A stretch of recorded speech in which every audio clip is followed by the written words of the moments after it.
Hello, my friend. Thank you for joining me. We're going to 1 Corinthians chapter 13, verse 4. This is 5 minutes of faith.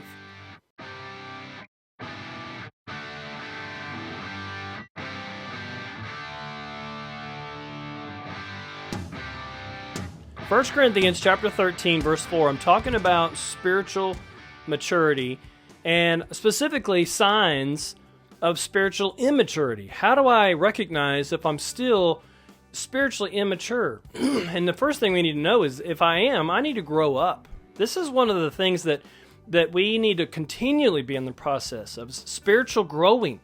You know, whenever we get born again, that is an instantaneous miracle that happens. God instantly transforms our spirit from dead to alive. Amen. That we are now brought into the kingdom. We're translated from the kingdom of darkness into the kingdom of His dear Son. But this is really only the beginning. From this point on, we need to start developing and growing. You know, one of the most self-centered people on the planet, and I know this is going to hurt some people's feelings, but the most self-centered people on this planet are babies. They're babies. Babies are always demanding. They demand your attention. They demand you to feed them no matter what time of day it is. It could be 3 o'clock in the morning. It could be 3 in the afternoon. When they're hungry, and they're going to scream and cry until you feed them. Babies demand if they're dirty, if they dirtied their diaper, they will cry and scream and demand you to get up and change their diaper. Babies are so self-centered, but you know what? We love them for that. We know that that is normal. They're babies, and we love taking care of them. But I mean, you know that it's no longer cute, and we don't love taking care of them in that way when they're 20 years old. If they're still throwing a fit and screaming at 3 o'clock in the morning for you to get up and feed them or to change their dirty diaper, and they're supposed to be mature and grown, well, we know that there's something wrong. They're not developing. And at that point, we would seek help of some kind. You need to develop. Well, the same way is true with us spiritually. If I am self-centered, self-focused, self-absorbed, selfish, then there's something wrong, because we are not meant to be self-centered after we become born again. This is the way the world behaves. People in our base, fallen nature are self-centered, but now that we're born again, we need to grow out of that and become God-centered and others-centered.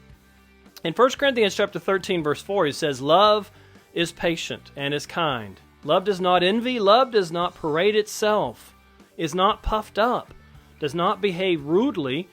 Watch this. "Love does not seek its own, is not provoked, and it thinks no evil." Love is not self-centered. The love of God that He's put in our hearts, if we're growing in that love, if we're developing and walking in that love, you'll know that you are, because you're no longer self-seeking. You're no longer walking in selfishness.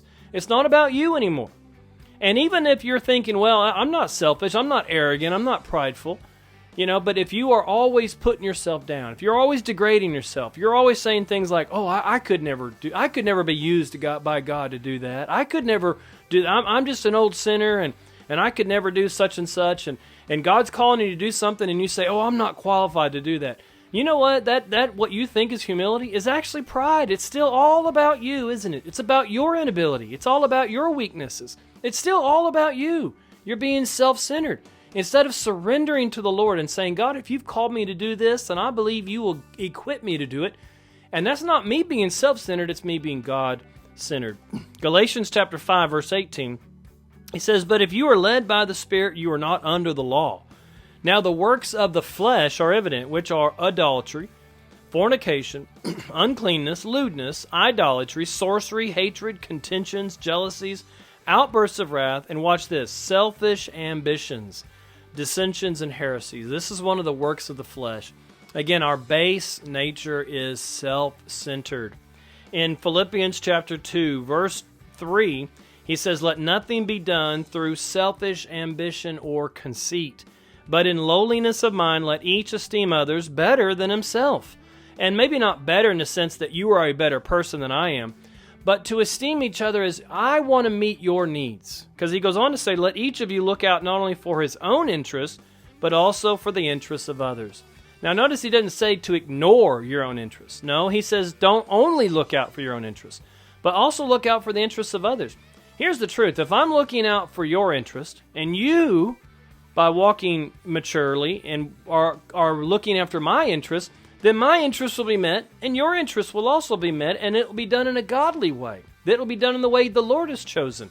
And this is spiritual maturity, that I'm thinking about others, and I'm letting God use me to encourage and lift others up. I'm not just doing that for myself because I'm self-centered, but because I love God and walking with God. Amen. So I hope you recognize within yourself that you are growing, spiritually maturing in the Lord. Amen. Thank you for being with me. This is another 5 Minutes of Faith.